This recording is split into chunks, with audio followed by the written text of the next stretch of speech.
The station smelled of wet metal and rain, the kind of scent that lingers in your throat. It was crowded, a living tide of people dragging suitcases, hugging, crying, waving.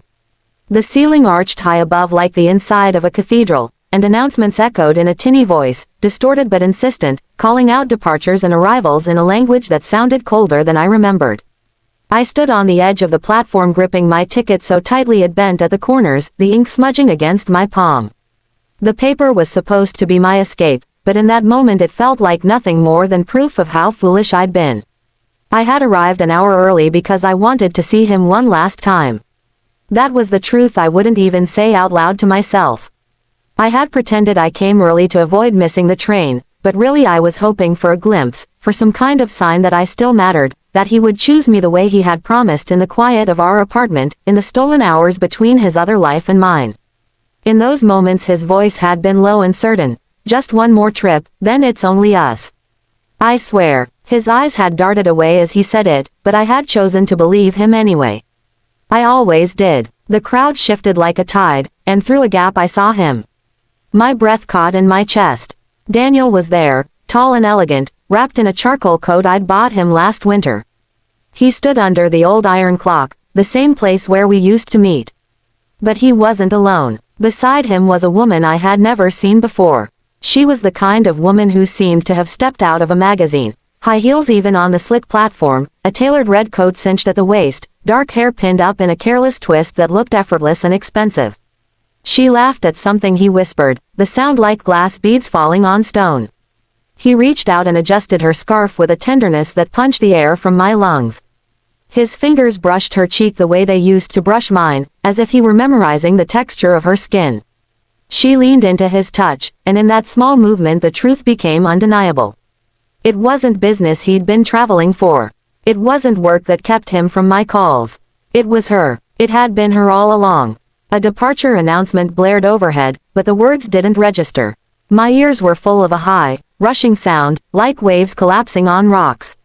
I wanted to walk over, to confront him, to throw every promise back in his face.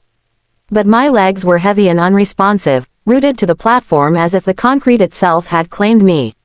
All I could do was watch, a stranger looking at strangers. Daniel glanced around once, a quick sweep of the crowd, and for a split second his eyes passed over me. He didn't see me, or maybe he did and chose not to. Either way, it felt like a blade sliding between my ribs. He had always assumed I'd wait. That was our pattern. He drifted away, and I stayed. He lied, and I forgave. He left, and I was still there when he returned. He thought my loyalty was endless, a natural resource he could draw from until it ran dry. Something inside me shifted, a quiet click like a lock turning. I realized that if I stood there another moment, I would be watching him board a train with her, and then the image would be burned into me forever. I couldn't bear it. I turned away, pushing through the crowd. My hands trembled as I clutched my ticket, the one I had bought weeks ago as a contingency, a whispered possibility. It wasn't to the same destination as his. It was anywhere but here. As I moved toward the far platform, memories clawed at me. The first time he took me to dinner, the way he laughed in his sleep, the night he whispered he'd build a life with me if I could only be patient. All those soft moments now felt like decoys leading me to this point. The station's exit sign glowed ahead like a dare. People jostled past me, dragging their lives behind them in rolling cases. I kept my head down, my hair falling forward like a curtain, as though invisibility could be a kind of freedom. My train was already boarding, the door open like a mouth. Without allowing myself to look back, I stepped inside.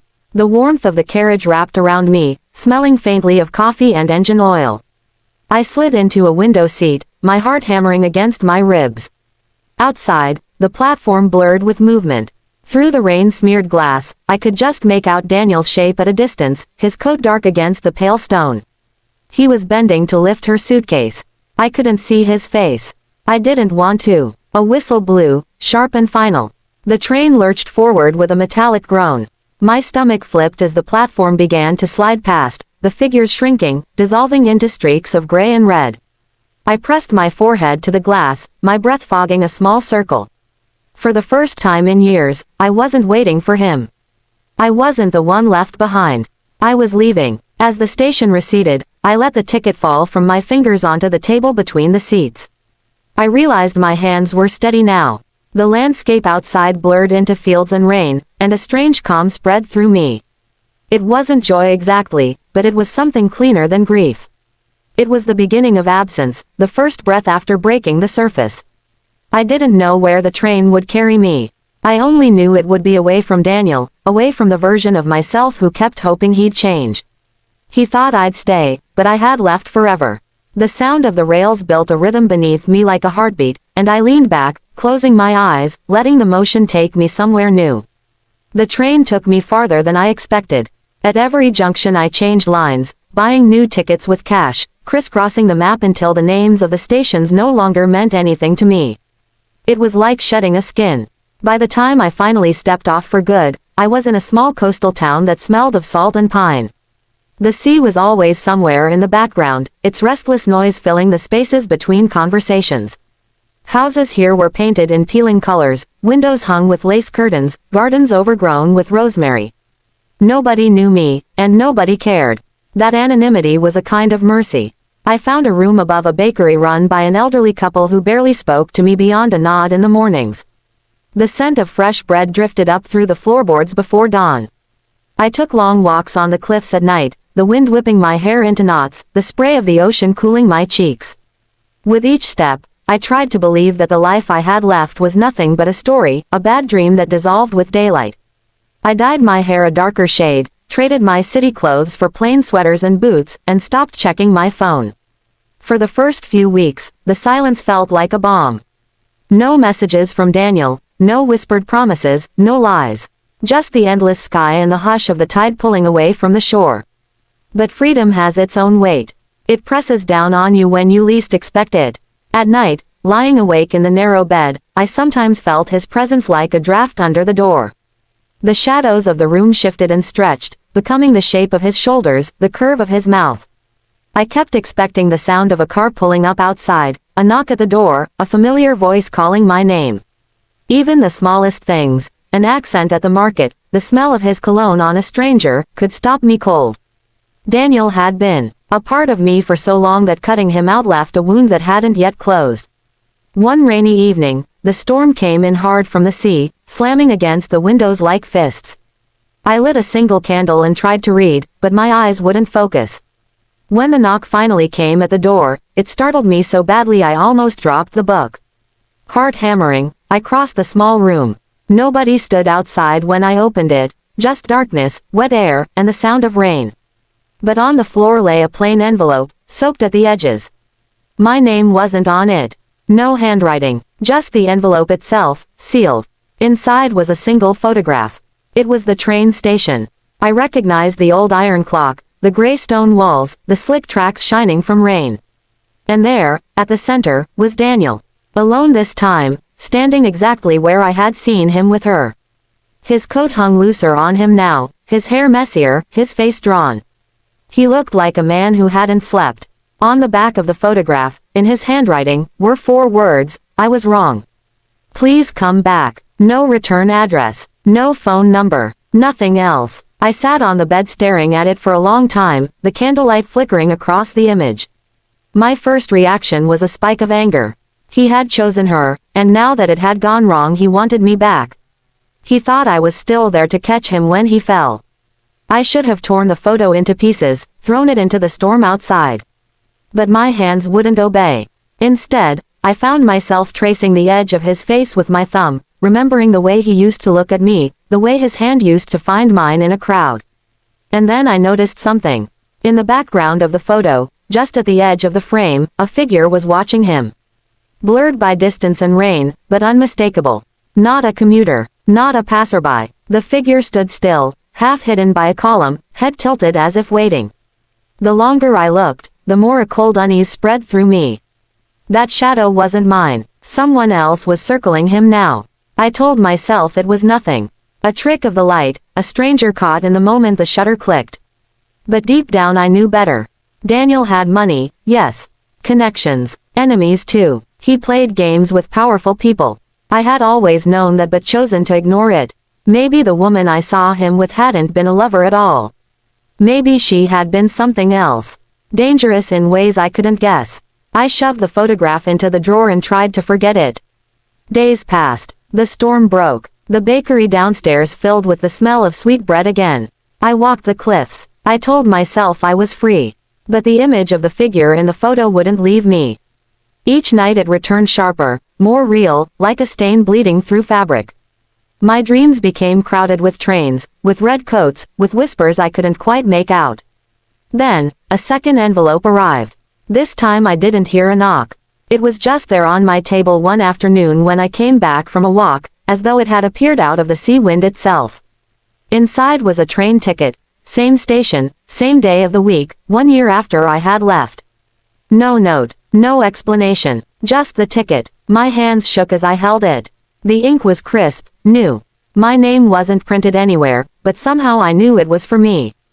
I thought of burning it, tearing it, throwing it into the waves. But I didn't. I slipped it into the pocket of my coat instead, where it sat like a stone against my ribs. For the rest of the day I went through the motions, helping the baker carry in sacks of flour, wiping crumbs from the counter, pretending I wasn't already thinking of train schedules and departure times. That night, lying awake, I stared at the ceiling and tried to understand what I was feeling. Fear, yes, curiosity, and something else, an old pull, like the tug of a current under the surface. I told myself I wouldn't go. That I was done with him. That whatever trap or plea he was weaving, it wasn't my concern. But my dreams kept shifting, showing me the station, showing me his face, gaunt and desperate, showing me the blurred shadow behind him growing clearer, closer. By dawn I was sitting up, fully dressed, the ticket in my hand. My heart beat a steady rhythm in my throat. I realized, with a mixture of dread and certainty, that leaving hadn't been the end of the story. It had only been the beginning of something darker.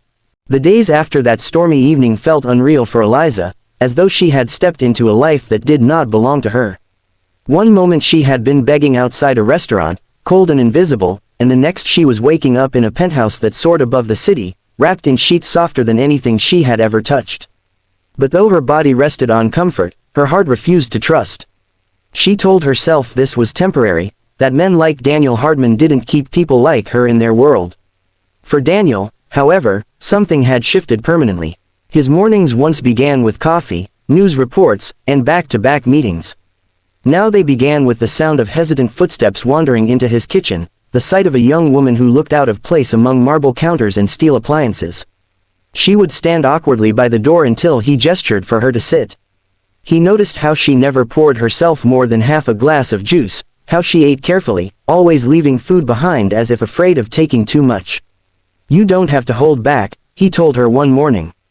Her eyes flickered up to meet his, wary but soft. "I don't want to be a burden." Her words lingered with him long after she left the table.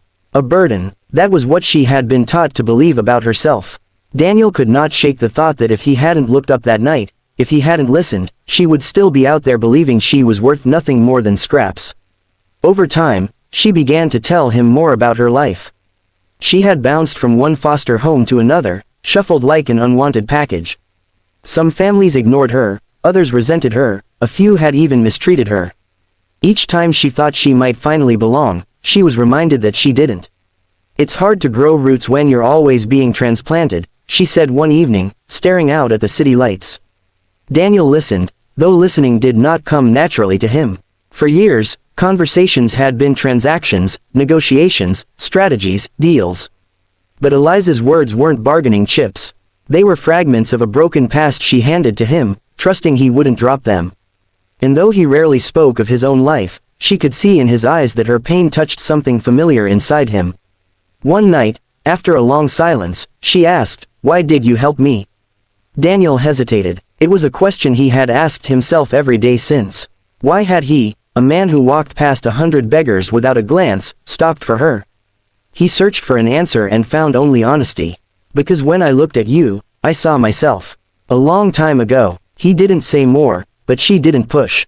The weight of his tone told her enough. Slowly, something grew between them, something fragile, unspoken, but undeniable.